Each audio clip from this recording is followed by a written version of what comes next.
Bonjour et bienvenue. Je me présente Johan Paquette. Je travaille au service de soutien à l'enseignement de l'Université Laval et je vais vous montrer comment faire des sondages avec WebEx Meeting. Pour faire des sondages avec WebEx Meeting, il faut d'abord être en mesure de faire des rencontres WebEx. Et pour faire des rencontres, il faut posséder un compte WebEx. Pour obtenir un compte WebEx, vous devez faire une demande de compte à votre administrateur de compte WebEx qui va le créer pour vous. Vous suivez les instructions que vous allez recevoir par courriel pour activer votre compte. Puis ce compte-là va vous donner accès à la page Internet sur webex.com, votre page personnelle, dans laquelle vous avez le contrôle sur vos rencontres. Vous pouvez les céduler, vous pouvez les démarrer, vous pouvez visionner les enregistrements que vous avez effectués avec WebEx. Puis l'application de bureau WebEx Meeting, qui est disponible ici dans la section téléchargement, est requise pour utiliser la fonction des sondages. Donc, vous allez la télécharger et l'installer en suivant les instructions. Dans la section téléchargement, cette application-là, vous la téléchargez. Vous allez l'installer sur votre ordinateur. Ça va vous donner cette petite interface-là. La méthode la plus simple pour créer des sondages, c'est à travers l'interface de conférence. Donc, pour accéder à l'interface de conférence, il s'agit dans le fond de démarrer une réunion dans votre chambre personnelle avec le bouton qui est juste ici. Démarrer la rencontre avec le bouton juste là. Et on ouvre une rencontre seul avec soi-même dans sa chambre personnelle. On n'invite personne, mais on va avoir accès au panneau de sondage pour créer des questions. Donc, pour avoir accès au panneau de sondage, on a les petits points en bas ici, à droite de l'écran, puis on va pouvoir cliquer sur l'option pour faire apparaître panneau sondage. Si jamais vous ne voyez pas cette option-là, vous allez dans Affichage, Fenêtres, Gérer les fenêtres. Parce qu'il est possible que ce panneau-là se trouve de ce côté-là. Si jamais il est ici, il ne sera pas affiché dans les petits points ici. On n'aura pas accès au panneau. Il faut l'activer en le mettant dans la liste des fenêtres actuelles ici. Donc, une fois que ça c'est fait, vous allez avoir le petit bouton sondage qui fait apparaître le panneau de sondage. On peut aussi cacher le clavardage et les participants pour se faire un peu plus d'espace avec les boutons ici. Ça va nous faire un peu plus d'espace pour voir notre questionnaire. Le questionnaire va apparaître ici, on va le créer dans cet espace blanc. On va faire un questionnaire d'exemple. La section ici, questions, nous permet de créer des questions. On va commencer en se faisant un exemple de questions. On a trois types de questions possibles qui est offert. Choix multiple avec une seule réponse possible, choix multiple avec plusieurs réponses possibles, ou une réponse courte qui est une réponse textuelle. On va en faire une de chaque. Donc, je choisis réponse unique et je clique sur Nouveau. Ça m'ouvre une petite boîte de texte dans laquelle je peux taper ma question. Réponse unique, ça serait un bon exemple pour un vrai ou faux. Donc, vrai ou faux, l'université. Oups. Laval est à Québec, par exemple. Si je fais Entrée, ça m'amène tout de suite aux réponses possibles. Donc, dans ce cas-ci, on va écrire vrai, entrée, faux, entrée. Je ne désire plus entrer un troisième choix de réponse. Donc, je vais créer une question plutôt. Donc, je vais utiliser le deuxième type de question qui est plusieurs réponses possibles. Je clique sur Nouveau. Ça ouvre une boîte. Par exemple, quel logiciel utilisez-vous?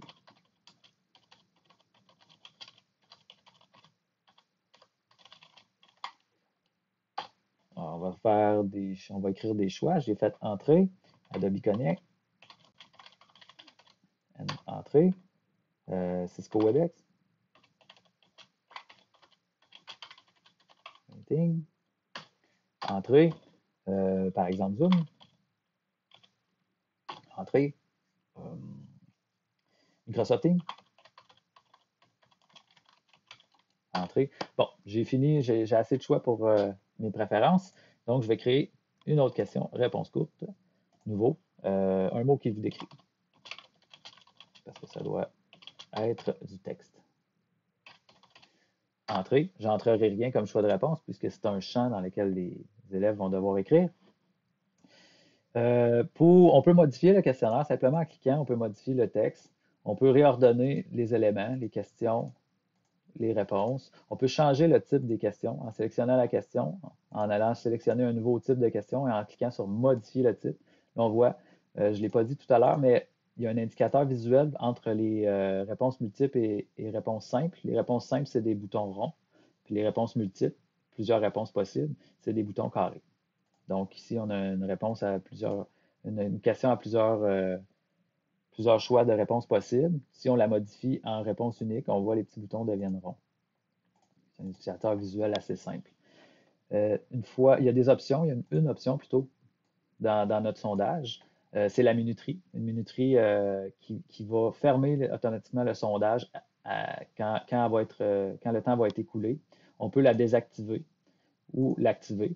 Et qu'il y ait une minuterie ou non, on peut toujours manuellement fermer le sondage.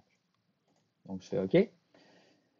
Une fois que je suis satisfait de mon sondage, tout est à mon goût, je peux l'enregistrer avec le bouton enregistrer. Donc, je vais l'enregistrer sur mon ordinateur. Le nom par défaut, sondage, je vais garder ce nom-là et c'est un format ATP. Donc, j'enregistre le sondage. On peut effacer le sondage avec le bouton qui est là. Et je pourrais recréer un deuxième sondage, lui donner un autre nom en l'enregistrant. Et comme ça, c'est comme ça qu'on crée nos sondages avec le panneau ici, dans l'interface de conférence. Si je voulais lancer mon sondage, supposons j'aurais un auditoire puis je voudrais lancer mes sondages, je n'aurais qu'à l'ouvrir, retourner chercher mon sondage, le sondage que je veux présenter. Présentement, il y a juste moi qui le vois.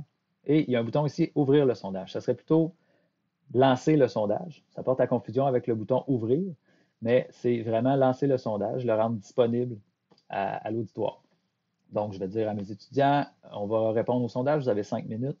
Maintenant, on y va. Donc, je clique sur ça et le 5 minutes, la minuterie que les étudiants vont voir commence à défiler ici. Il y a une petite boîte dialogue qui apparaît qui me dit que les gens sur appareil mobile et les gens sur appareil Cisco ne pourront pas accéder au sondage. C'est la logique. On voit ici la progression des résultats en temps réel. Ce n'est que nous qui voyons ces résultats-là présentement. Et on voit les statistiques ici qui disent qui a commencé le sondage, qui est en train qui n'a pas commencé plutôt, qui est en train de le faire et qui a terminé le sondage. C'est certain que si on voit que 100% des répondants ont terminé le sondage, on n'est pas obligé d'attendre la fin de la minuterie pour fermer le sondage. On va cliquer sur fermer le sondage ici. Puis il y a une petite boîte qui apparaît ici qui nous permet de partager les résultats avec l'auditoire. Donc, je peux cliquer sur résultats du sondage, ce que je veux partager, et en appliquant, ça partage les résultats. Les étudiants peuvent maintenant voir les résultats de sondage. Si je désire ne plus le partager, je peux décocher, appliquer mon choix, et les étudiants ne pourront plus désormais voir les résultats de sondage. Je pourrais enregistrer mes résultats de sondage sur mon ordinateur si je veux m'en servir plus tard. Donc, ça fait un format TXT. Je vais appeler résultat. Et c'est enregistré. Si j'avais fait des modifications à mon sondage sans les enregistrer au préalable, il m'aurait au préalable proposé d'enregistrer le sondage sur mon ordinateur avant d'enregistrer les résultats. Donc, c'est comme ça qu'on gère les sondages à travers l'interface de conférence. Il y a une autre façon. Je vais vous montrer pour commencer ce que donne le fichier de résultats qui est ici. C'est juste un format textuel qu'on peut copier-coller facilement. S'il y avait eu des réponses textuelles, on aurait eu les réponses ici des étudiants. L'autre méthode pour créer des sondages, l'utilité que je verrais d'utiliser la deuxième méthode, c'est si vous n'avez pas accès à Internet. Parce que si vous n'avez pas accès à Internet, vous ne pouvez pas démarrer une réunion virtuelle.